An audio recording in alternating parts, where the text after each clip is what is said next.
Hello mga kasuki, ito na nga yung pangalawang araw namin dito sa Batangas at ito na talaga yung araw ng piyesta dito sa lugar nila at blessing na rin ng bahay nitong kapatid ko.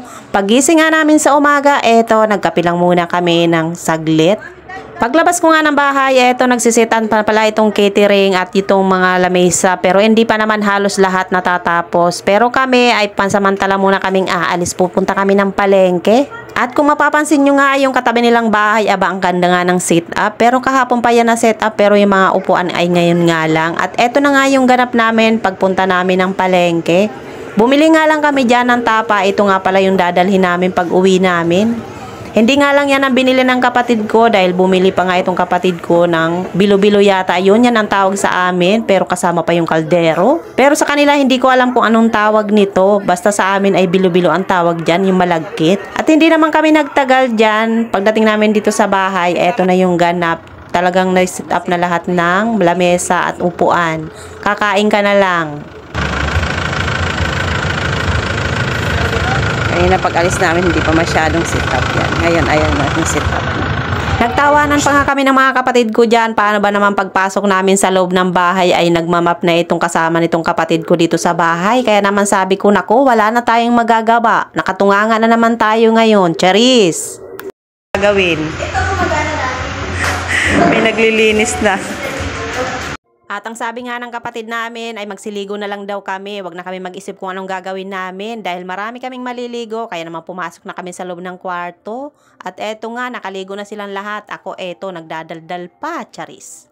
Ligo ka na ate, ano pa yung anong pa si nanay? Sila mga nakaligo na, ayan mga girl. Ano to may laman sa loob?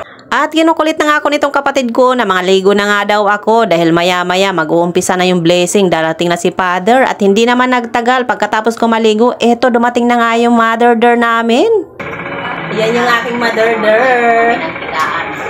Tapos na kami mag-ayos. Tapos na maligo ang mga person. Tapos kailangan daw, wala na rice. Ay, parang Oo, mga maganda yun. bakit diabetic ka ba? Maganda yung maapulang rice. Para yun sa mga diabetic. At syempre, dahil minsan lang din kami magkita nitong aming mother, syempre, for the kwento ang ganap. At hindi na kami nagtagal dyan sa kwarto dahil dumating na si father dahil magbe-blessing na nga. At eto na nga, pagkatapos mag-blessing, ayan, kainan na, pila-pila na kami, Charis. Sige. Minsan, bibidyohan ko pa yung subo mo eh. Bibidyohan ko pa yung subo mo.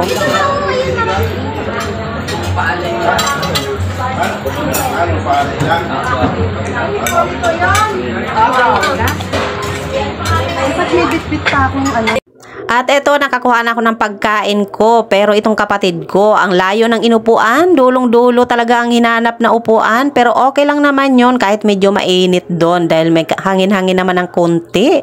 Kaya ayan, for the lakad na kami doon papunta sa dulo. Ito nga pala yung lamesa namin na uupuan. Pero yung likuran namin dyan din uupo yung iba namin mga kapatid. Sila pa, si ano?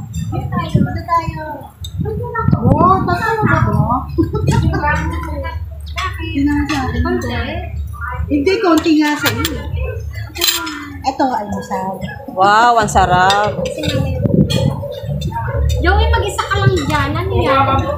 Wala na yung drinks. Wait lang.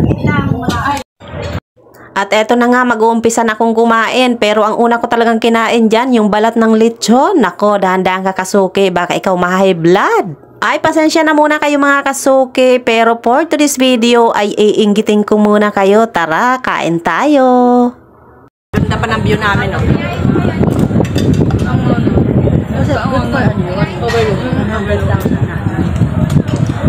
Catering. At sulit naman kahit medyo mainit yung napwestuhan namin dahil nga nasa dulo kami dahil ang ganda naman ng view namin sa likuran. At eto na nga yung mga kapatid ko dun sa kabilang upuan. Marami din sila dun. Doon na rin umupo yung mother namin. Kami naman dito magkakasama sa kabilang lamesa. Kasama ko nga pala dyan yung mga pamangkin ko din. Ako lang talaga yung walang dalang anak. Wala pa dyan yung asawa ko, hindi pa sila dumarating sa mga oras na yan. Nauna na kaming kumain dahil ang tagal nga nilang dumating. Bandang hapon na sila dumating dyan. At ayan, tapos na kaming kumain dyan. For the kwento-kwento na lang muna kami dyan. Ang tagal naming umalis sa upuan, diba? Marami namang pwedeng upuan dyan, kaya kahit hindi kami tumayo dyan sa upuan namin is okay lang. Nagano naman yung mukha ko dito. Nangungulog. At dito, hindi na sana ako magbo-voice over. Ipaparinig ko na sana kung ano yung mga pinag-uusapan namin. Kaya lang hindi pwede dahil nag-uumpisa nang magkwento yung nanay namin, yung mga nakaraan. At syempre, yung tatay din namin. Kaya hindi pwedeng marinig. At yan lang muna. See you on my next vlog. Bye!